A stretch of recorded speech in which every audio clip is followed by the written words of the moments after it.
नमस्कार, स्वागत है आपका इस खास पेशकश में। महिला दिवस के मौके पर मैंने सोचा कि आज जो बहुत सारी महिलाएं हैं उनके बहुत सारे तजुर्बे हैं और उनके बहुत सारे सवाल हैं और उनकी सफलता की कहानियां भी हैं, वो आपके साथ शेयर की जाए। तो अपने अपने फील्ड में जिन्होंने सफलता की कहानी लिखी है वो सबके लिए प्रेरणा है, सिर्फ महिलाओं के लिए नहीं, पुरुषों के लिए भी। बहुत सारे लोग सीखना चाहते होंगे, जानना चाहते होंगे कि कैसे हो। एक बहुत बेसिक सा सवाल मैं लेके चलता हूँ। मैं बहुत दिनों से हर साल 8 मार्च को इस तरह की एक चर्चा करता हूँ, लेकिन उस चर्चा के अलग अलग पहलुओं को टच करता हूँ, लेकिन निचोड़ ये निकलता है कि सबसे बड़ी चीज़ है कि क्या आपके पास यानी महिलाओं के पास फैसले लेने की आज़ादी है क्या।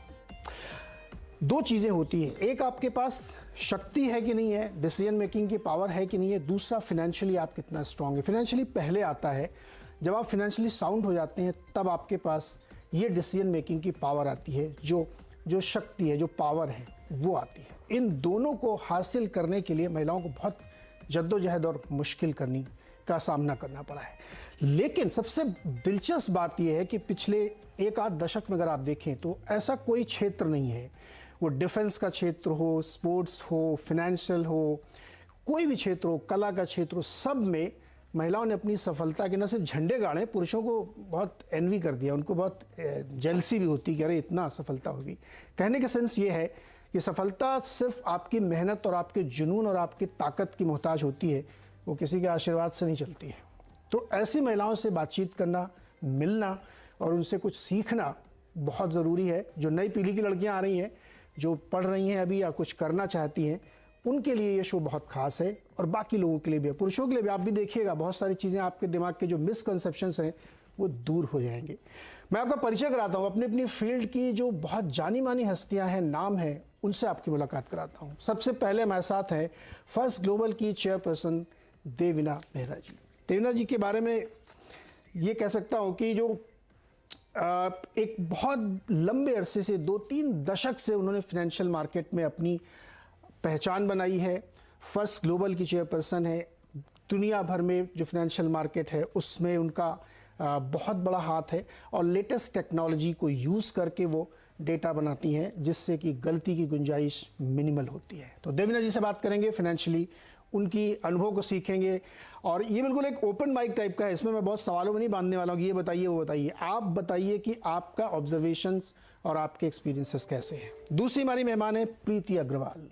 प्रीति अग्रवाल जो है मिलेनियम मैम्स की प्रेसिडेंट हैं। मिलेनियम मैम्स हो सकता है कुछ लोगों ने अभी सुना हो, ये एक बहुत बड़ी पहल है, आंदोलन मैं कह सकता हूँ इसको, कि महिलाओं को फिनेंशियल लिटरेट बनाना, उनको ये सिखाना कि शेयर मार्केट में इक्विटीज़ के लिए या फिनेंशियल डिसीजन के लिए खुद फैसले करिए आप। सिर्फ मैं आपको सिखाऊंगा, डिसीजन आपको खुद करना है। प्रीति जी उस ऑर्गेनाइजेशन को लीड करती हैं, देश के कई हिस्सों में उनकी ब्रांचेस हैं और इसमें सिर्फ विमेन है। मैं बहुत समय से इनके साथ जुड़ा भी हूँ, इनसे बातचीत होती रहती है। तीसरी हमारी मेहमान है प्रबलीन वाजपेयी और इन्होंने पढ़ाई लिखाई करने के बाद ये तय किया कि अब हमें महिलाओं को सशक्त बनाना है और इनकी जो कंपनी है फिनफिक्स रिसर्च, वो महिलाओं के बीच में काम करती है। CFA हैं, CFP हैं, काफ़ी पढ़ाई लिखाई की, कहीं एक नौकरी कर सकती थी, बहुत अच्छी नौकरी मिल जाती, लेकिन नहीं, अपना काम करेंगे और विमेन के बीच में काम करेंगे। उसके बाद चौथी हमारी मेहमान है लीना वाकड़कर जी। लीना वाकड़कर जी ASK ग्रुप की CHRO हैं, यानी भर्ती कैसे होगी, कौन लोग लेना है, किस तरीके के लोगों को सिलेक्शन करना, और वो भी फाइनेंशियल मार्केट के लिए बहुत इंपॉर्टेंट। इसलिए हमने विशेष अनुरोध किया लीना जी से कि आपका जुड़ना बहुत ज़रूरी है, क्योंकि इस फील्ड की तरफ जो है ना लोगों के मन में थोड़ा सा रहता है कि जाएँ कि नहीं जाएँ, कौन है, लेकिन अब बहुत तेज़ी से आ रही हैं। तो लीना जी से इस पर बातचीत होगी, विस्तार से उनके अनुभव सुनेंगे। पाँचवीं हमारी मेहमान है सुजाता बिस्वास जी। सूता की को फाउंडर है। सूता यानी सुजाता और तान्या, दो लोग हैं जिन्होंने ऐसी कहानी लिखी है कि आपको यकीन नहीं होगी। बहुत हाईली एजुकेटेड है, MBA किया, IFT से इंजीनियरिंग की, पढ़ाई लिखाई की, लेकिन उन्होंने एक डिज़ाइन हाउस बनाया और उसके बहुत सारे शहरों में अपने आउटलेट्स हैं एथनिक वियर के और बहुत सक्सेसफुली उसको रन कर रही हैं। जब मैं कोशिश कर रहा था कि सुजाता जी को अपने शो में शामिल करूं, तो कई लोग मुझे मिले जिन्होंने कहा कि नहीं, इनके ब्रांड से तो हम बहुत अच्छे से परिचित हैं और बहुत ही सक्सेसफुल और बहुत ही अच्छी किस्म की ये चेन चल रही है। तो आप सबका बहुत बहुत स्वागत है। महिला दिवस की बहुत बहुत शुभकामनाएं आपको, और जो लोग देख रहे हैं उनको भी बहुत बहुत शुभकामनाएं। सीखेंगे। देवना मैम, सबसे पहले आपके पास आते हैं। जैसे हमने कहा कि ओपन माइक है, इसमें मैं सवालों में मानना नहीं चाहता हूँ, घिसे पिटे सवाल नहीं पूछूंगा मैं, लेकिन आपने देखा होगा कि हमारे उसमें फाइनेंशियल की तरफ के लोग ज़्यादा हैं, एंटरप्रेन्योर्स हैं, जिन्होंने अपने दम पे कुछ करके दिखाया है, कहानी बनाई है। देवीना जी, एक्सपीरियंस आपके फाइनेंशियल मार्केट में, आप 30 साल से यहाँ पे हैं और झंडे गाड़ दिए आपने, बताइए क्या कहा।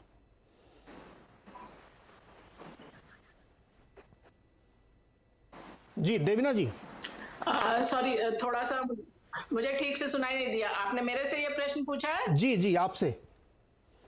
अच्छा, ठीक है। सो आप पूछ रहे हैं एज अ एंटरप्रेन्योर क्या एक्सपीरियंस रहा है? बिल्कुल, आपका एक्सपीरियंस क्या रहा है फाइनेंशियल मार्केट में, जो अब महिलाएं अपनी बहुत जबरदस्त कहानियां लिख रही हैं, वो अनुभव शेयर करिए हमारे साथ।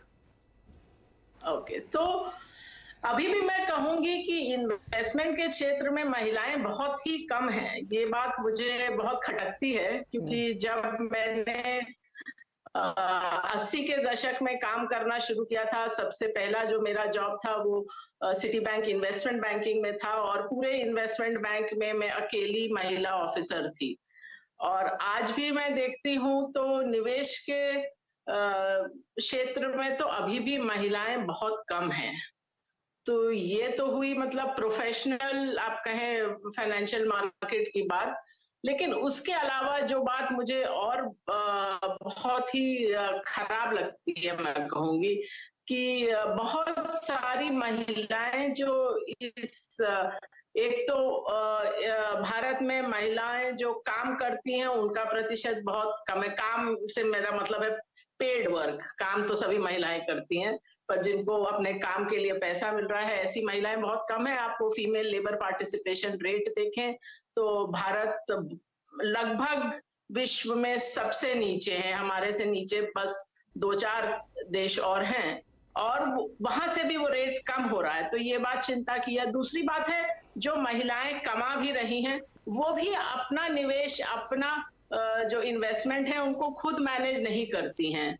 बहुत सारी महिलाएं ऐसी ही हैं जो ये छोड़ देती हैं परिवार के पुरुष पर, अपने पिता पर, अपने हस्बैंड पर, अपने भाई पर। सबको लगता है, और ये मैं ऐसी बात कर रही हूँ जो बहुत क्वालिफाइड महिलाएं भी हैं, जो बहुत ऊंचे स्तर पर भी काम कर रही हैं, वो भी अपना पैसा खुद नहीं मैनेज करती। आप बॉलीवुड सेलिब्रिटी से लेके हाई रैंकिंग प्रोफेशनल वुमेन तक देखें, आप देखेंगे बहुत सारी स्त्रियां ऐसी हैं जो अपना फाइनेंस खुद नहीं मैनेज करती हैं। और जब तक आप अपना फाइनेंस खुद नहीं मैनेज कर रही हैं, अपनी इन्वेस्टमेंट खुद नहीं मैनेज कर रही हैं, आप सही माने में स्वतंत्र नहीं है, इंडिपेंडेंट नहीं है। तो ये चीज ऐसी है जिसमें मैंने देखा आपके पैनल पे कई महिलाएं ऐसी हैं जो इस क्षेत्र में काम कर रही हैं। तो ये बहुत जरूरी बात है कि महिलाओं के हाथ में कंट्रोल होना चाहिए पैसे का।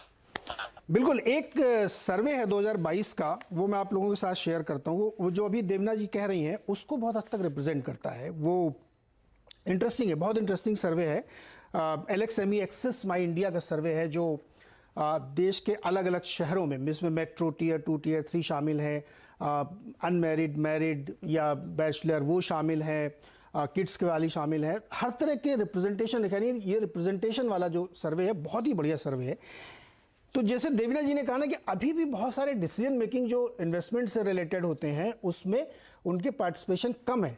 लेकिन देवीना मैम बहुत अच्छी इसमें जो निकल गई कि वो बहुत तेजी से बढ़ रहा, और इंटरेस्टिंगली टियर 2, टियर 3 और रूरल इलाकों में ज़्यादा लोग पार्टिसिपेट कर रहे हैं रादर की बड़े शहरों में। तो लेटेस्ट सर्वे ये कहता है कि अभी भी जो है शहरों में, अगर टोटलिटी में देखें तो पति पत्नी मिल के जो डिसीजन ले रहे हैं उनकी संख्या 65% है शहरों में, और 68% है गांव में। यानी वहां पे महिलाओं की राय ली जाती है, और खुद अपने फैसले जो महिलाएं लेती हैं वो 16% रूरल में है और 24% शहर में। ये एक सर्वे दिखाता है। दूसरा सर्वे जो इंटरेस्टिंग है, जो कंसर्न है कि 73% महिलाओं का ये मानना है, या उनके सर्वे में निकल के आया कि अपनी इनकम का 20% से कम अभी वो इन्वेस्टमेंट के लिए रख पाती हैं, और उसमें जो एक बड़ा हिस्सा है वो घरेलू खर्चों में चला जाता है। लेकिन जो इसकी हाईलाइट है कि बच्चों की एजुकेशन के लिए महिलाएं बहुत बचत करती हैं, अलग अलग इंस्ट्रूमेंट में उसको रखती हैं।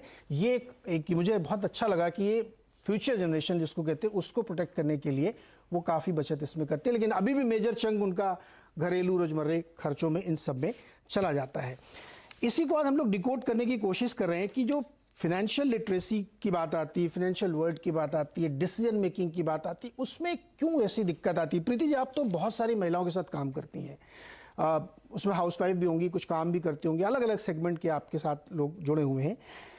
कैसा आपका अनुभव रहता है? क्या उनसे बातचीत करके उनको सिखा के क्या सेंस मिलता है आपको? नीरज जी, धन्यवाद मुझे इस पैनल पे बुलाने के लिए।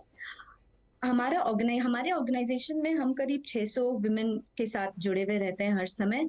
तो हम जैसा आपने कहा, हर तरह की विमेन से हमारी मुलाकात होती है, हाउसवाइफ्स भी होती हैं, एंटरप्रेन्योर भी होती हैं, और हम उन्हें फिनेंशियल लिटरेसी देते हैं। जैसे कि आपने शुरू में कहा कि सिर्फ फिनेंशियल लिटरेसी इनफ नहीं होता है।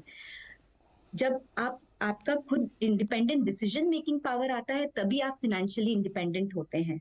जब तक आप अपने फाइनेंस का डिसीजन खुद नहीं ले सकते, तब तक आप अपने आप को एम्पावर्ड नहीं कह सकते हैं। जैसा कि आपने कहा, उसकी चाबी होनी चाहिए आपके हाथ में। So that is what we create at Millennium Mams, financially literate and financially empowered women, जो कि अपने डिसीजंस खुद ले सकती हैं।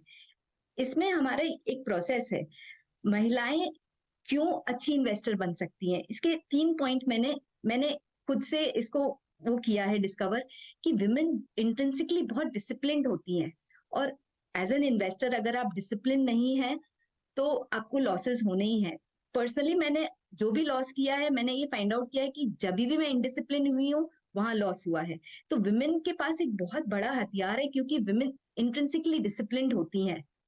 तो ये बहुत बड़ा हथियार है जो हमें एक अच्छा इन्वेस्टर बनाता है। सेकेंडली, हम बहुत पेशेंट होते हैं, और इन्वेस्टमेंट की दुनिया में patience is the key word. Wealth create होता नहीं है पेशेंस के बिना। अगर हम कोई स्क्रिप्ट को जल्दी बेच दें तो वेल्थ क्रिएट नहीं होगा, उसे अपना टाइम समय देना पड़ता है। तो पेशेंस इज अनदर की, जो विमेन के पास एक दूसरा हथियार हम कह सकते हैं डिसिप्लिन के अलावा। डिसिप्लिन और पेशेंस बहुत बड़े हथियार हैं हम विमेन के हाथ में। थर्डली, मैं ये कहूंगी कि एक पैशन है हम में। ये जो 100 साल का, आप 100 या 82 साल बोल लीजिए, इसका सप्रेशन चला आ रहा है विमेन लोगों को, ये एक पैशन के तौर पे या पावर के तौर पे उभर के आ रहा है। तो ये एक पैशन है टू प्रूव आवरसेल्व्स। ये हमें और शक्ति देता है आगे बढ़ने की। तो मैं कहूंगी कि डिसिप्लिन, पेशेंस एंड पैशंस, ये हम महिलाओं के लिए बहुत काम के टूल्स हैं, जो कि प्रूव कर रहे हैं कि हम इस क्षेत्र में आगे बढ़ रहे हैं। और मैं फिर यही रिपीट करूंगी जो आपने शुरू में कहा, सिर्फ फाइनेंशियल लिटरेसी इनफ नहीं है। एम्पावरमेंट तभी आएगा when you get the decision making power. ये बहुत जरूरी है। देवना मैम, क्या चीज है जो रोकती है लोगों को, महिलाओं को क्या चीज रोकती है जिससे कि वो डिसीजन मेकिंग में आगे नहीं आ पाती, या खासतौर पर फाइनेंशियल वर्ल्ड में आगे नहीं आ पाती, या डिसीजन मेकिंग में उनको दिक्कत होती? क्या चीज़ है उनको रोकती है? अब तो मतलब इतने आधुनिक ज़माने में हम लोग, ये डेटा कहता है कि अर्बन में भी ये प्रॉब्लम है, रूरल की तो छोड़ ही दीजिए आप, बड़े बड़े शहरों में भी बड़ी प्रॉब्लम है। ये प्रश्न आपने किससे पूछा है नीरज जी? ये मैंने आपसे पूछा मैम। अच्छा, ठीक है। तो देखिए, अब मेरे पास इसके लिए पूरा डेटा तो मैं नहीं कह सकती, लेकिन मैंने जो एनेक्डोटली या जो देख के ऑब्जर्व किया है, मैं उसमें कुछ कारण है। एक तो ये है कि महिलाएं सोचती हैं कि हमें इस बारे में नहीं मालूम है, और जो हमारे परिवार में जो हमारे मेल मेंबर्स हैं उनको मालूम है। सबको ये लगता है, वो समझते हैं मेरा हस्बैंड तो नैस्डैक पे ट्रेड भी कर लेता है, मुझे तो इस बारे में कुछ नहीं मालूम है। तो पहली बात तो ये है कि जो महिलाएं होती हैं वो इस क्षेत्र में अपने को समझती हैं कि हमें इस बारे में हम जानते नहीं हैं, उस बारे में कॉन्फिडेंट नहीं है। तो सबसे पहली बात तो मैं जो लोगों को बोलना चाहती हूँ कि कॉन्फिडेंस का मतलब ये नहीं होता कि उस व्यक्ति को उस बारे में मालूम है। Confidence is not equal to competence. So आपके जो हस्बैंड हैं या फादर हैं वो बात कर लेते हैं इस बारे में, इसका मतलब नहीं कि उनको कोई बहुत ज्यादा ज्ञान है। तो ये चीज आपको समझनी पड़ेगी, क्योंकि जैसा डेटा जिसकी बात भी पहले हुई है कि जब महिलाएं निवेश करती हैं तो उनके निवेश के जो परिणाम होते हैं वो बेहतर होते हैं पुरुषों से। लेकिन उनका कॉन्फिडेंस लेवल कम होता है। तो सबसे पहले तो आप ये कॉन्फिडेंस वाली चीज छोड़ दीजिए कि उनको आता है, मैं नहीं कर सकती हूँ, आप कर सकती हैं।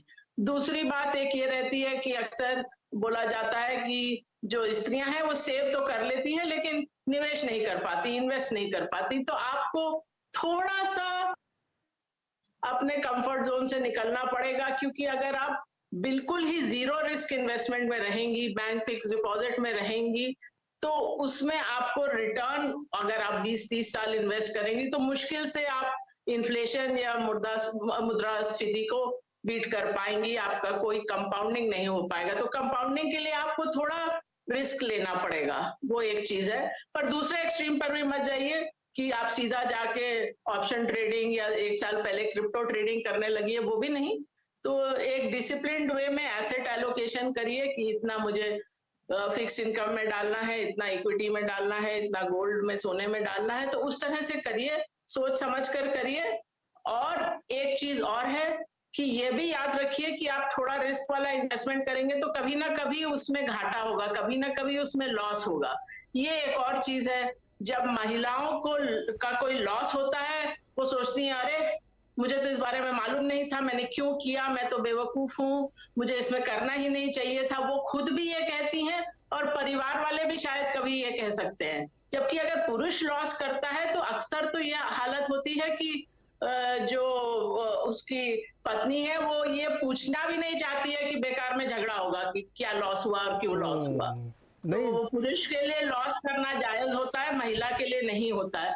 तो ये सब थोड़ा, जो हम कहें हमारे सामाजिक जो परिवेश है वो इस तरह का है। बिल्कुल, ये तो वर्जनाएं टूटनी चाहिए।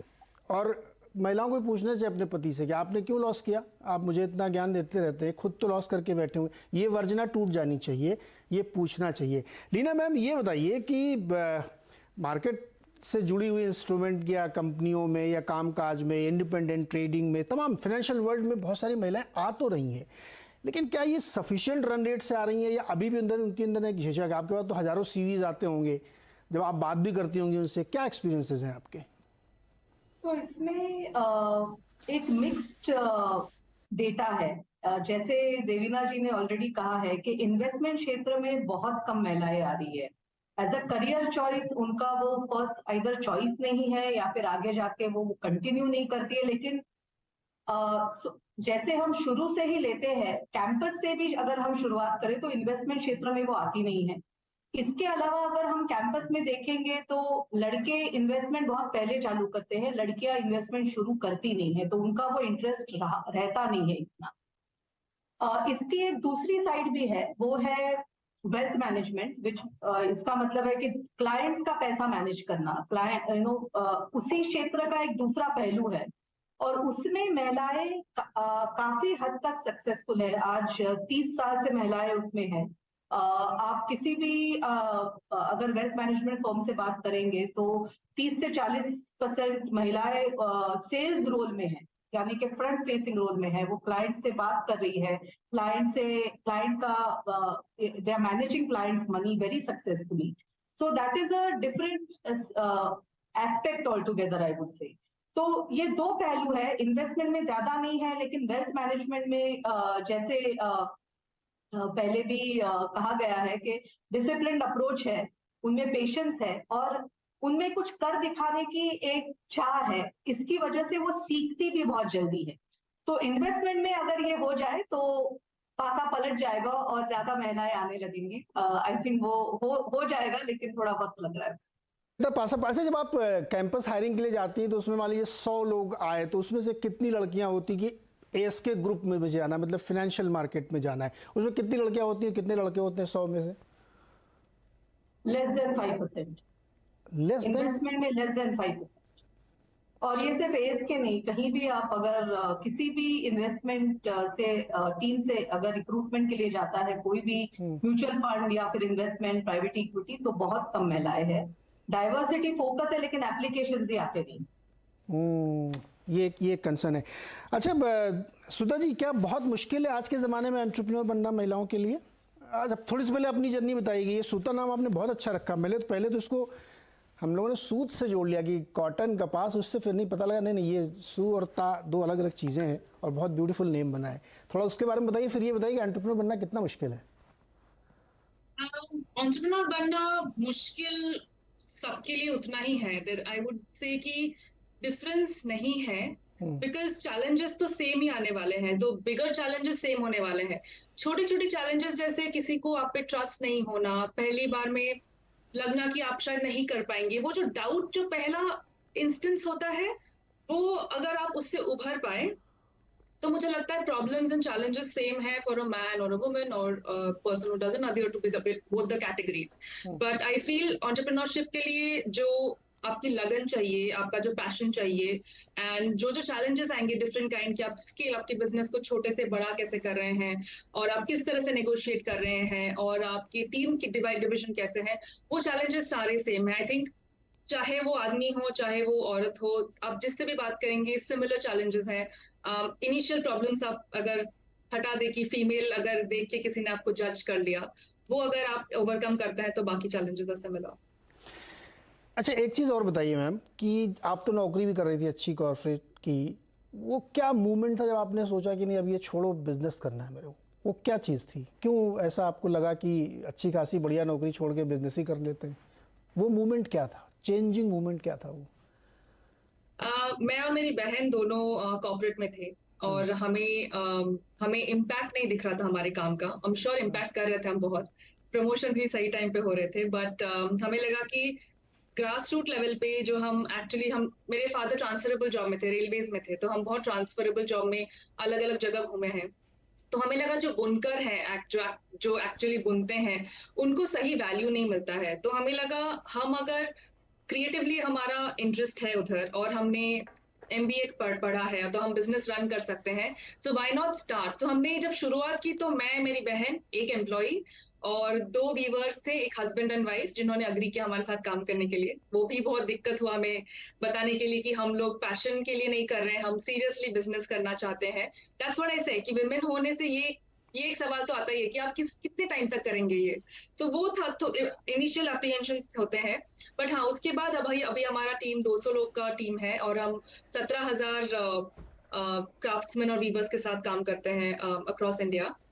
And that's the thing that we wanted to impact lives, to work with as many weavers and craftsmen as possible. और हमारे corporate office में 200 में से 80% women है, and out of the 17,000 weavers and craftsmen 60% women है, so we are super happy that we could achieve that. 200 में से 80% women है, अच्छी बात है। 2 लर्निंग आपकी बात से दिखी निकलती, जो लोग शो देख रहे हैं उनको ये बारीक चीज़ें मैं बताता चलूँगा। पैसे अच्छे मिल रहे थे, नौकरी बढ़िया चल रही थी, लेकिन छोड़ दिया, बिजनेस करेंगे, चैरिटी नहीं कि बुनकरों की मदद करनी है और NGO चलाएंगे, बिजनेस करेंगे, टास्क है, चैलेंज लिया और करके दिखा दिया।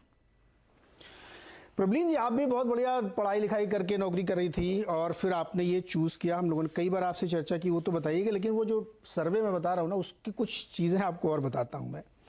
एक तो सबसे बढ़िया चीज़ है कि जो सर्वे में निकल के आया कि जो महिलाएं खुद से निवेश के फैसले ले रही हैं, वो इस रिस्पॉन्डेंट में 40% थी। ये बहुत ही इंटरेस्टिंग नंबर दिखा मुझे।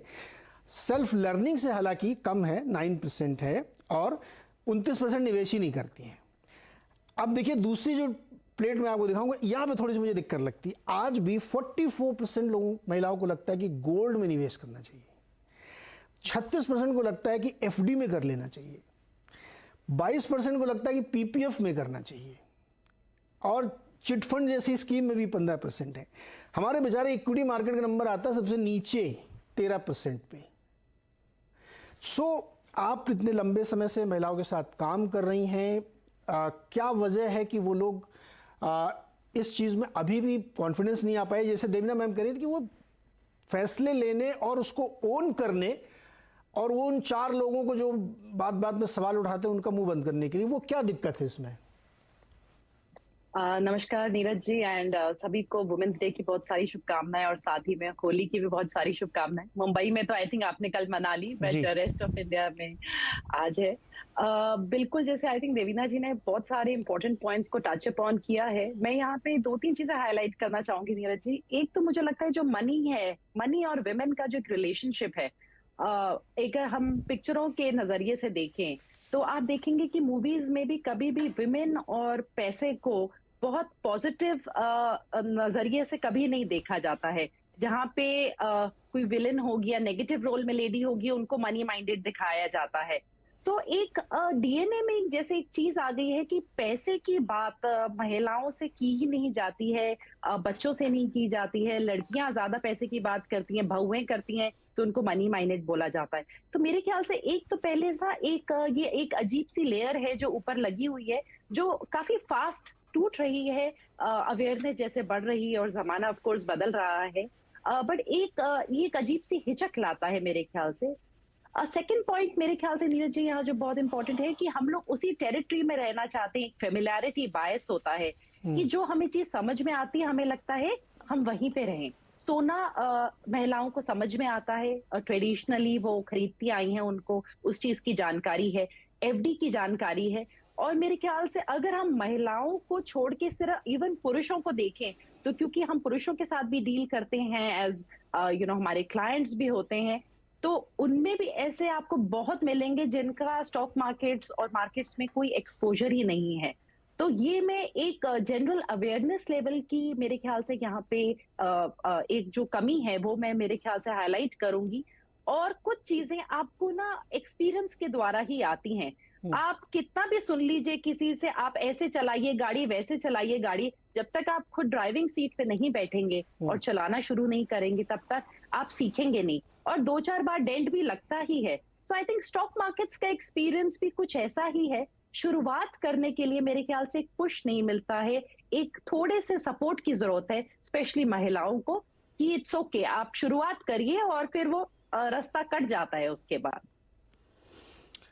एक्चुअली एक्सपीरियंस बहुत ज़रूरी है और मनी माइंडेड होना ही चाहिए। मुझे लगता है पैसे पे, मैंने कविता लिखी मेरे ट्विटर हैंडल पर पिन करके रखा मैंने, कि पैसा जो है ना हाथ का मैल नहीं, चेहरे की रौनक है। वो पढ़िए आप लोग, सुनिएगा, आपको समझ में आएगी, मज़ा आएगा आपको। क्योंकि पैसा पता नहीं लोग इतना बुरा क्यों देखते हैं। ये बहुत ही इंटरेस्टिंग चीज़ें हैं जो हम लोग यहाँ डिस्कस कर रहे हैं। प्रीति जी, एक चीज़ बताइए, आपकी जो महिलाएं जिनके साथ आप सिखा रही, पढ़ा रही, उनको समझा रही हैं, उनको आप कहाँ तक ले जा पाई हैं कि सिर्फ तिजोरी की चाबी अपने कब्जे में कर लेना है या फैसले अपने कब्जे में करना है? क्या सिखाया आपने अब तक और क्या एक्सपीरियंस है आपका? नीरज जी, मेरे एक्सपीरियंस से हमारे यहाँ पे हाउसवाइफ से लेके एंटरप्रेन्योर सब आते हैं और हम ये सिखाते हैं कि इन्वेस्टमेंट सिर्फ उन्हीं पैसों से करने चाहिए जो आपके पास सेविंग्स है, जो एक्स्ट्रा मनी है। आपके नीड के रुपए को आपको कभी भी स्टॉक मार्केट में नहीं लगाना है। तो धीरे धीरे हम उन्हें इस स्टेज तक ले जाते हैं कि वो फाइनेंशियल लिटरेसी तो देते हैं, धीरे धीरे इस स्टेज तक ले जाते हैं कि वो फाइनेंशियली एम्पावर्ड होकर डिसीजंस खुद ले पाते हैं।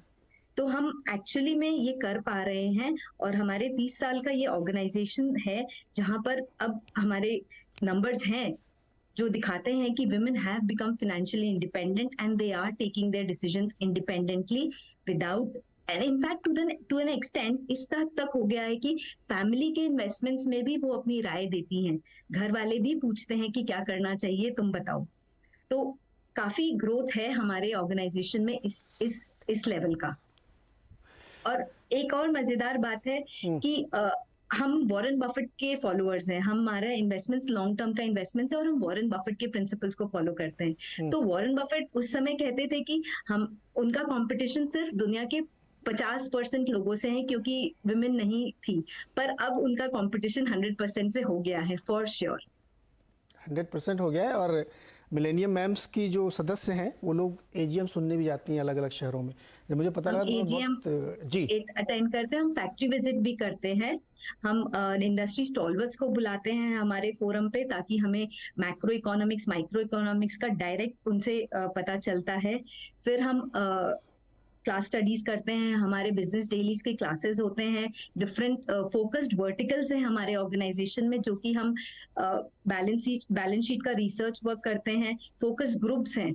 सो काफी तरीके से और काफी इनोवेटिव तरीके से हम विमेन को सिखाते हैं ताकि एक दिलचस्पी से वो लोग सीखते हैं इन फिनेंसेस को। जी तो अच्छा देवीना मैम, आपका जो अनुभव, और हम और आप एक ही शहर से आते हैं, लखनऊ से, 30 साल पहले और उससे पहले, मतलब जब से भी आपने शुरू किया, मुझे थोड़ा सा अपनी जर्नी बताइए। उस समय तो और मुश्किल रहा होगा आपके लिए भी कि हमको इस फील्ड में जाना है, इस तरह से फाइनेंशियल वर्ल्ड में अपनी चीज़ें करें, थोड़ा सा हमको उसके बारे में बताइए, और उससे अगर हम आज को कंपेयर करें तो सिचुएशन कैसी है?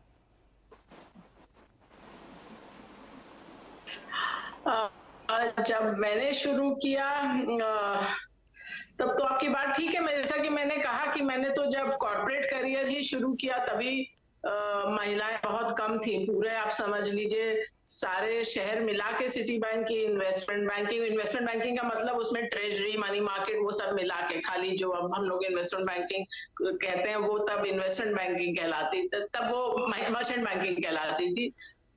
तो और मुझे तो कहा भी गया कि एक तो आप गुजराती मारवाड़ी नहीं है, ऊपर से महिला है, तो बॉम्बे स्टॉक एक्सचेंज में आप अप्लाई भी क्यों कर रही है, आपको मिलेगी नहीं मेंबरशिप।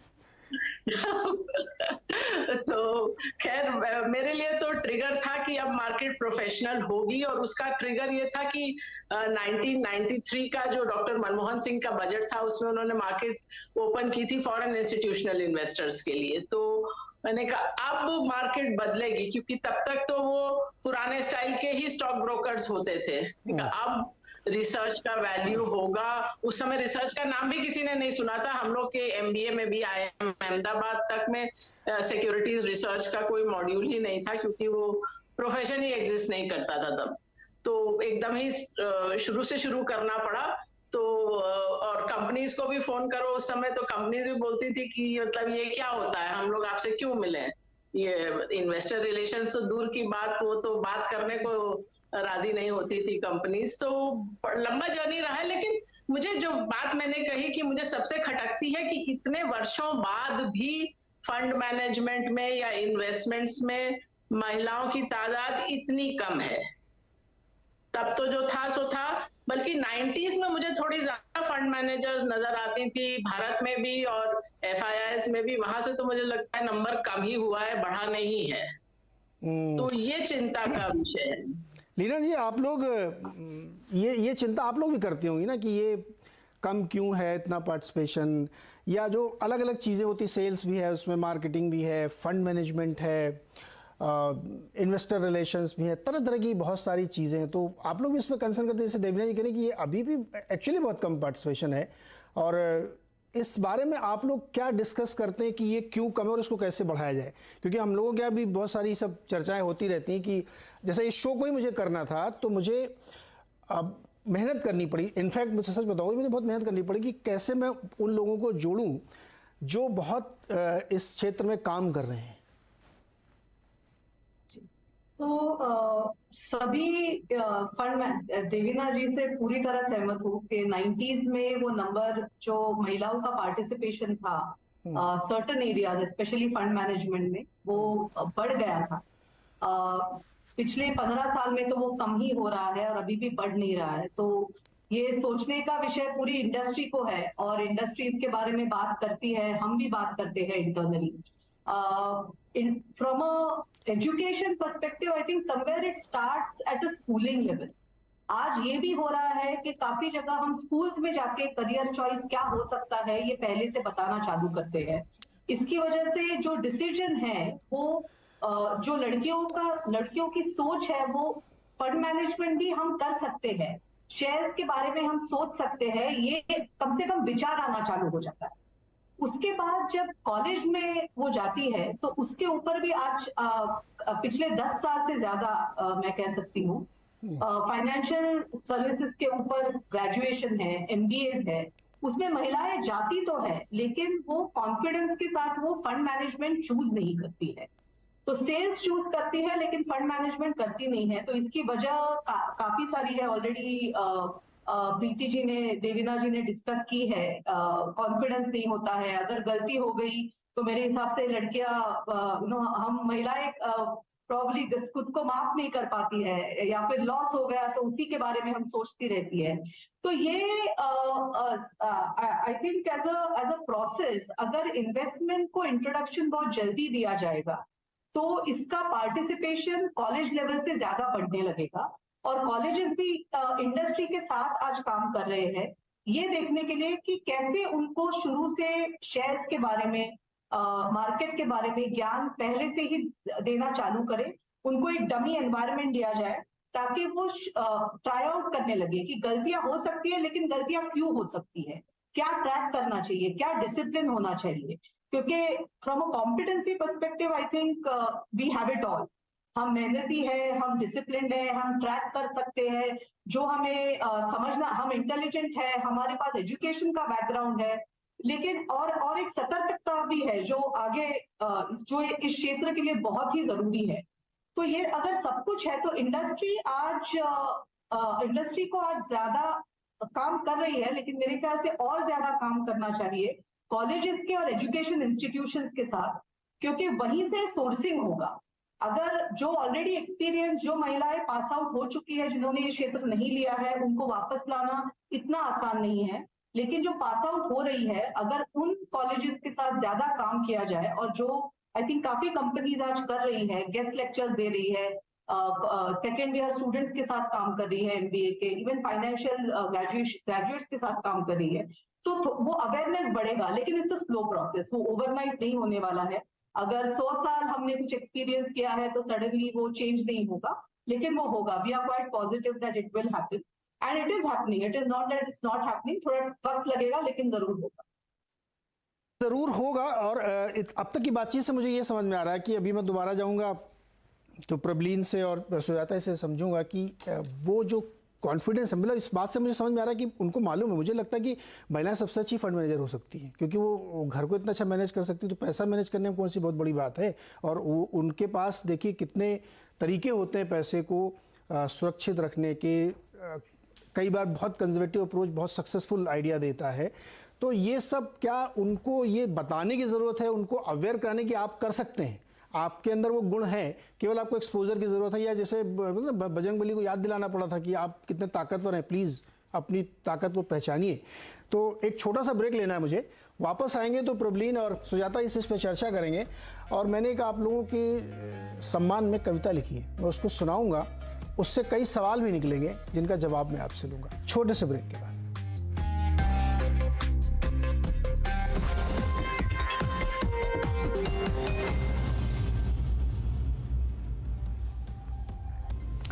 स्वागत है एक बार फिर से आपका। और जैसा कि मैंने कहा था कि मैं एक कविता सुनाऊंगा आप लोगों को, और ये मैंने महिलाओं के सम्मान में उनके लिए उद्बोधन के तौर पे लिखी है कि उनको क्या करना है। जैसे अभी हम लोगों ने ब्रेक से पहले काफ़ी चर्चा की, तो इसका नाम हमने रखा है तुम अपने उसूल खुद बनाना, यानी अपने उसूल आपको बनाना है।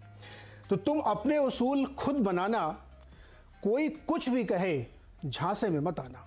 तुम अपने उसूल खुद बनाना, कोई कुछ भी कहे झांसे में मत आना।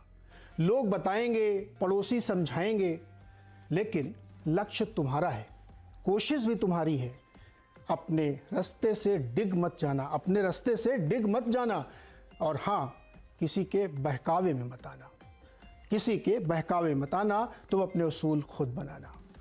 चलना उसूल है, चलना उसूल है, तो फिर रोकने का टोकने का दस्तूर क्यों है। चलना अगर उसूल है तो फिर रोकने का टोकने का दस्तूर क्यों है। अपनी मंजिल के लिए दुनिया से लड़ जाना, अपनी मंजिल के लिए दुनिया से लड़ जाना, लेकिन परख का चश्मा जेब में रखना, परख का चश्मा जेब में रखना। और हाँ, कहीं अंधी दौड़ में बगावती मत बन जाना, कहीं अंधी दौड़ में बगावती मत बन जाना। तुम अपने उसूल खुद बनाना।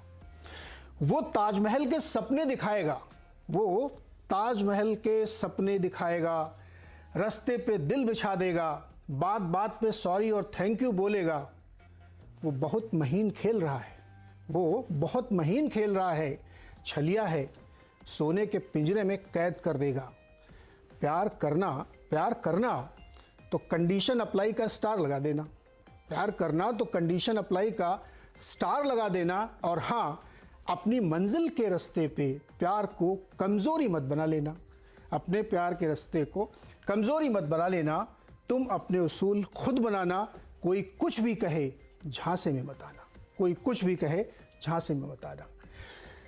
लब्बो लुआब इस कविता का ये है कि जो अभी हम लोगों ने डिस्कस किया कि आपको अपने फैसले खुद लेने। जी मैं आ रहा हूँ देवीना मैम, अपने फैसले खुद लेने हैं, संभल के लेने हैं, और आपको ही करना है, दूसरा कोई नहीं करेगा, कोई नहीं करेगा। आपको अपनी मंजिल खुद पानी। जी मैम, देवीना मैम। बिल्कुल बिल्कुल ठीक बात आपने कही वैसे कि प्यार में कंडीशन अप्लाई जरूर करिए, अनकंडीशनल मत करिए। ये बात आपने एकदम ठीक कही। और जो आपने ये बात करी थी, पहले हम लोगों ने जो महिलाओं के और निवेश की बात की थी, लेकिन जो प्रोफेशनल निवेश की बात जो पिछली बार हुई थी, उसमें एक चीज और मैं कहना चाहूंगी। ये लगभग 8-10 साल पुरानी बात है। एक मैगजीन ने 40 मार्केट गुरुज करके एक आउटलुक बिजनेस ने निकाला था इशू। उसमें 40 में मैं अकेली महिला थी। तो उसके लिए जब फंक्शन हुआ, मैंने यही बात कही कि इतनी कम महिलाएं क्यों हैं। और अजीब बात यह है कि आप फाइनेंशियल मीडिया में देखें, चाहे वो प्रिंट मीडिया हो या टीवी मीडिया हो, उसमें महिलाएं काफी तादाद में हैं। तो वहां पर जो लड़कियां थी मीडिया वाली, मैंने उनसे पूछा कि आप लोग ये फंड मैनेजमेंट या रिसर्च या ये सब चीज में क्यों नहीं आती हैं। तो उन्होंने कहा हमने सुना है कि ये बहुत हेक्टिक जॉब है, आवर्स लंबे हैं, हम पारिवारिक जिम्मेदारियों के साथ ये नहीं कर सकते। तो जो मेरी सोच है इस क्षेत्र के लिए भी और ओवरऑल भी, जो विमेन एंड वर्क प्लेस या औरतों के कामकाजी होने में जो बैरियर हैं, उसमें बहुत सारे बैरियर वो वर्क प्लेस के या कंपनियों के वो नहीं है, मतलब है उस क्षेत्र में भी बाधाएं, लेकिन ज्यादा बाधाएं हमारे यहाँ खासकर की सामाजिक है। क्योंकि चाहे महिला घर के बाहर कमा रही है, जो भी कर रही है, लेकिन घर की बहुत सारी जिम्मेदारियां फिर भी उसके सर पर ही रह जाती हैं और वही महिलाओं को रोकती हैं बहुत हद तक। ये एक बड़े दुख की बात है। मतलब एक तो हुआ कि जो फिजिकल काम करना है, फिजिकल के अलावा सारा मेंटल काम भी, कि बच्चे को कौन सी जगह ट्यूशन जाना है, सास की दवाई कौन देखेगा, वो सारे काम भी महिलाओं के ही जिम्मे आते हैं। मैं कई बार अपने जो IIM का ग्रुप है उसमें पूछती हूँ कि यहाँ जो मेल मेंबर्स हैं, कि आप में से कोई भी ऐसा है जो अपने माँ बाप का मेडिसिन और डाइट के बारे में आपकी वाइफ से ज्यादा जानता है? अपने माँ बाप का, उसके माँ बाप का तो आप जाने दीजिए। आज तक मुझे कोई नहीं मिला जो इसमें हाँ कहे। जी प्रबलीन मैम, क्या लगता है ये जो जैसे मैंने कहा, decision making is the key, पैसे से ज़्यादा इम्पोर्टेंट वो है। सुजाता को भी देखिए, डिसीजन मेकिंग की पावर ली इन्होंने और करके दिखा दिया। तो ये जो मैंने सवाल रखा है लोगों के सामने कि फाइनेंशियल मार्केट में आइए, किसी भी रोल में आइए, जरूरी नहीं कि आप फंड मैनेजर के तौर पर आइए, आप ट्रेडर के तौर पर आइए, इन्वेस्टमेंट रिलेशन के तौर पर आइए, लेकिन आइए, क्योंकि पैसे यानी फाइनेंशियल, पैसा शब्द लोगों को सुनने में अजीब लग रहा होगा, फाइनेंशियल एम्पावरमेंट से ही डिसीजन मेकिंग की पावर आती है। और वो रास्ता वहीं पे आके रुक जाता है कि तिजोरी की चाबी तो मिल गई, पतिदेव ने पर्स पकड़ा दिया, क्रेडिट कार्ड दे दिया, लेकिन क्रेडिट कार्ड का हिसाब भी लेंगे, ये नहीं होना चाहिए। ये कैसे रुकेगा? पहले तो नीरज जी, आपकी कविता बहुत ही खूबसूरती से आपने लिखी है और वो एक चीज मुझे याद दिलाती है, वो मैं बताना चाहूंगी। जो आपने बोला कि किसी की नहीं सुननी है, मुझे याद है कि शादी के बाद हम लोग जम्मू के पास एक बहुत छोटी जगह है, वहाँ मेरे हस्बैंड पोस्टेड थे, RMO थे एक इन्फेंट्री यूनिट के, और हर पार्टी में मेरे से पूछा जाता था, अच्छा आप क्या कर रहे हो? तो मैं बोलती थी मैं CFA कर रही हूँ अपना। एंड मेरे ख्याल से ऐसा मुझे कोई नहीं मिला जिसने मुझे ये बोला हो कि बहुत अच्छी बात है CFA कर रहे हैं, बिकॉज ज्यादातर लोगों को पता नहीं था, बट मैक्सिमम लोगों का ये मानना था कि आप B.Ed कर लो, बिकॉज आपके हस्बैंड आर्मी में है, तो आपको स्कूल टीचिंग जॉब ही है जो आपको सूट करेगी। सो जो एक सोसाइटी है हमारे इर्द गिर्द, वो एक बहुत सटल तरीके से, कभी बड़े ऑब्वियस तरीके से हमें बताती रहती है कि आपको क्या करना चाहिए जो उनके हिसाब से आपके लिए सही है। और मेरे ख्याल से इसलिए अपने दिल की सुनना बहुत जरूरी है, and to move with what you believe in. जी। और जहां तक फाइनेंशियल सर्विसेज की बात है नीरज जी, यहाँ पे मैं एक इकोसिस्टम की बात करूंगी। मैं अगर अपना एक्सपीरियंस बताऊं, आज ही होली के बहुत मैसेजेस आए, AMC से मैसेज आए, बहुत सारे जो कर्मचारी होते हैं, आपके ब्रांच हेड्स हो गए, दूसरे लोग आ गए ऑपरेशंस के, उनके मैसेजेस आ जाते हैं होली के, और उनमें से 3-4 थे जिनमें हाय सर करके लिखा हुआ था। आप हाय सर / मैम लिख लीजिए, पर ये दर्शाता है कि ये कितनी मेल डोमिनेटेड फील्ड है। हम लोग कई बार फंड मैनेजर जैसे डिफरेंट AMCs अपनी मीटिंग्स करती हैं, उनके लिए अगर हम जाना भी चाहते हैं तो मुझे ऐसा लगता है कि जैसे देवीना जी ने बोला कि आपको जो परसेंटेज ऑफ वुमेन है वो इतना कम दिखता है, and the atmosphere turns into a very male centric, and जो continuity of celebration later is not that, मतलब कंड्यूसिव नहीं रहता है एक महिलाओं के लिए। तो मेरे ख्याल से यहाँ पे एक इकोसिस्टम को बढ़ाने की जरूरत है जहाँ विमेन का होल्ड करे हाथ, और हमें कुछ ऑर्गेनाइज तरीके से, I think women in the financial industry, हम लोगों को थोड़ा सा एक दूसरे का ज्यादा साथ देने की जरूरत है, और वो साथ जो है ना बढ़ेगी। प्रीति की एजेंसी कर रही है, प्रीति की जो संस्था है, जिसको मैंने कहा कि एक आंदोलन है कि महिलाएं, मुझे तो बड़ा अच्छा लगा कि उनका पूरा ग्रुप एजीएम सुनने जाता है। हम लोग नहीं जा पाते, वो लोग जाते हैं। इट्स कमेंडेबल, अप्लॉज है आपके लिए, बहुत बढ़िया काम है ये। सुजाता जी ये बताइए, आप तो बहुत सक्सेसफुल हैं, डिसीजन अपने लेती हैं, आपने सबसे बड़ा डिसीजन लिया नौकरी छोड़ के बिजनेस करेंगे, और बिजनेस करेंगे और सफलता से करके दिखाया। क्या अभी कोई ऐसी चीज़ है, शेयर करिए हम लोगों के साथ, जहाँ पे आपको लगता है कि यार ये जो मेल मेंटालिटी है ना अभी तक खत्म नहीं हुई है, ये हमको कहीं ना कहीं परेशान करती है? कुछ ऐसा एक्सपीरियंस आपका जिसको आप चाहती है ये हटना चाहिए तुरंत? ऐसे तो बहुत सारे इंसिडेंट्स होते होंगे। आई थिंक हमारे लाइफ में, I think for women who are, मतलब हम तो शहरों में रहते हैं, हम गांव की तो बात ही नहीं कर रही हूँ। आई थिंक हमें भी, हम कहीं जाते हैं तो हमें ऐसे छोटी छोटी सवाल जो आते हैं, कभी कभी ऐसे कॉन्डिसेंडिंग होते हैं कि मतलब ऐसे बताते हैं कि ओ माय गॉड कि मैं इतना कुछ कर चुकी हूँ फिर भी ऐसा सवाल आते हैं। तो हाल ही की बात है, मैं कहीं मीटिंग में गई थी और उन्होंने पूछा अच्छा सर कहाँ है, तो मुझे लगा सर क्यों चाहिए आपको, मतलब कौन से सर के बारे में बात कर रहे हैं? तो कहता नहीं जिससे मीटिंग करने वाले। मैंने कहा नहीं, मुझसे मीटिंग करने वाले। कहता अच्छा कंपनी आप ही चलाती है? मैंने कहा हाँ। तो अच्छा आपके फिर आपके फाइनेंस जो देखते हैं उनको फिर बुला सकते हैं बात करें? मैंने कहा मैं ही देखती हूँ। अब मुझे बताइए।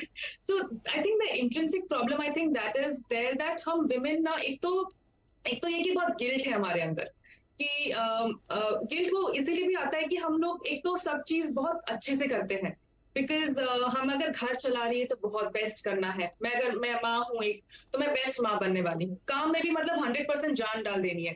तो मतलब तभी ज्यादा ना गिल्ट होने लगता है। मुझे इसीलिए भी लगता है वो फाइनेंशियल डिसीजन जब भी होता है या फिर ऐसा कुछ होता है कि जब हमें देखा जाता है घूर के, तो हमें लगता है ओ शायद मैं बेस्ट नहीं, ओ माय गॉड मेरी गिल्ट है, शायद मेरी गलती है, मैं बेस्ट नहीं हूँ तो मैं शायद ना बोलूं, चुप रह जाऊं। तो आई think that thing is changing, but I think वो बहुत इंट्रेंसिक है। वो बहुत, हम लोग अगर 100 भी करते हैं ना, हम बोलेंगे नहीं मैंने 80 अचीव किया है। But I think some other gender, they would just say, even if they do 80, they would say, no, I've done 100, So I think that is something that is still lacking. And मेरे को ये जो industry में, मुझे किसी ने तो अभी रिसेंटली बोला कि अच्छा जीएसटी में तो आप क्लेम कर पाएंगे ना, मतलब समझ रहे हैं ना, आपको पूरा नहीं देना होता है। तो मुझे लगा मुझे जीएसटी पता है। तो मैं 50 करोड़ की कंपनी रन कर रही हूँ मैं, मुझे अगर वो ये सोचते हैं कि मुझे नहीं पता होगा, तो आप सोच सकते हैं कि विलेजेस में जब मैं विमेन से बात करती हूँ जो एक्चुअली कारीगर है, उनको तो किस तरह का सवाल पूछा जाता है। अगर उन्होंने खुद साड़ी बुना है बट हस्बैंड ने पैसा कलेक्ट कर लिया है, वो वाइफ 10 बार ही सोचती है कि मैं पैसे वापस उनसे मांगू कैसे, मतलब तुम्हारा ही पैसा है, तुमने ही बुना है। एंड इसीलिए हमने ये किया कि विमेन लोग का भी खुद का अकाउंट हो। मैंने कहा तुम अगर बुन रही, तुम डिपॉजिट करो, तुम पैसे लो, चाहे पैसे से क्या करना है तुम्हें ना समझ में आए, अभी धीरे धीरे समझोगी, बट तुम्हारा पैसा है ये। बिल्कुल, ये बहुत ही शानदार बातचीत है। और मैं आपको बताऊं कि जिस सर्वे की बुनियाद पे हम लोगों ने इस चर्चा को बहुत आगे तक बढ़ाया, उसमें बहुत सारे पॉइंट्स बहुत इंटरेस्टिंग है कि ये रफ्तार बढ़ रही है और छोटे शहरों में, गांव में महिलाएं अपने डिसीजन खुद ले रही हैं। वो सर्वे बड़ा आँख खोलने वाला है लोगों का। और ये जो वर्जनाएं हैं, जो बड़ा एक तिलिस्म बना रखा है ना मेल डोमिनेटेड सोसाइटी ने कि अच्छा जीएसटी या वो कहाँ है सीएफओ आपके, ये सब चीज़ें अगर आप शो देख रहे हैं, समझदार हैं, तो भूल जाइए, अपने दिमाग से निकाल दीजिए। ये जो पुरानी मानसिकता है ना, इससे काम चलने वाला नहीं है। सामने आपकी सक्सेसफुल लेडीज़ बैठी हुई हैं जिन्होंने करके दिखा दिया, अभी कोई डाउट नहीं रहना चाहिए आपके मन में। और एक बार मैंने ऐसे ही शो किया तो उसमें एक आईपीएस अफसर आई थी, तो उन्होंने बताया कि उनके यहाँ लोग अभी भी उनको मैडम सर कहते हैं। लेकिन ये क्या है, मैडम सर क्या है, चला आ रहा है, कोई सोच ही नहीं रहा कि मैडम सर क्यों बोलना है भाई। लेकिन वो जो ओल्ड मेंटालिटी या ना बहुत घिसे पिटे क्लीशे हैं, उसको तोड़ने की ज़रूरत है, समझने की ज़रूरत है। तो आज हमने इसीलिए इस पर चर्चा की कि जिस क्षेत्र को सबसे टफ माना जाता है, फिनेंस का बड़ा जहाँ पे दिक्कत है, वहाँ की ये जो लेडीज़ हमारे साथ हैं, इन्होंने सक्सेसफुली करके दिखाया है। आप सबका बहुत बहुत शुक्रिया हमारे साथ जुड़ने के लिए। लोगों को राह दिखाने के लिए। और महिला दिवस की आपको अगेन बहुत बहुत शुभकामनाएं। और खास तौर पर प्रीति जी को जो आप एजीएम वगैरह ले जाती हैं ना, इसको और बढ़ाइए, लोग और एम्पावर होंगे। बहुत बहुत शुक्रिया हमारे साथ जुड़ने के लिए, धन्यवाद।